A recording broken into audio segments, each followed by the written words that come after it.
This is TWiT. Apple hires a developer of a VR painting app that you might be familiar with, Cyberpaint, to work on VR.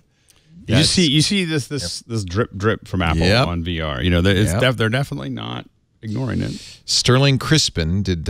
I haven't used Cyberpaint. I've used Tilt Brush. I haven't. Yeah, me too. I've used mostly Medium, and so that's what I've been most familiar with. Yeah, but Apple, you know, it's not just Serenity Caldwell. Apple's hiring the best and the brightest, and I feel bad for iMore when Serenity leaves and goes to, and you especially, because now somebody's got to transcribe those calls, not Serenity. Micah Sargent. Oh, Micah's going to do it. You don't have to do it. Okay, that's good news. But it's funny. I went to talk to them about health, and I think 9 out of the 10 people in the room were doctors. Almost all of them still had 20% patient loads at famous Mayo Clinic and famous hospitals.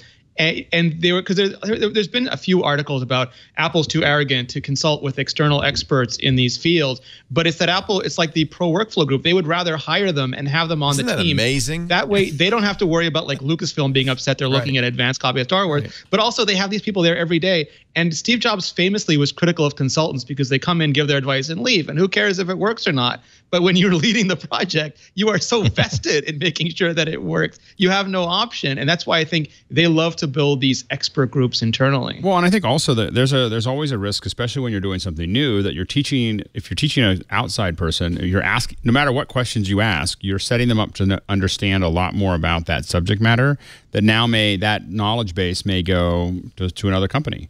You know, you're basically paying, they get a lot smarter because they're working with you about that technology, and then they go work for one of your competitors and consult for them. And, that means that, you want to get them after they have that information, but you don't want to give it to them and have them go somewhere else.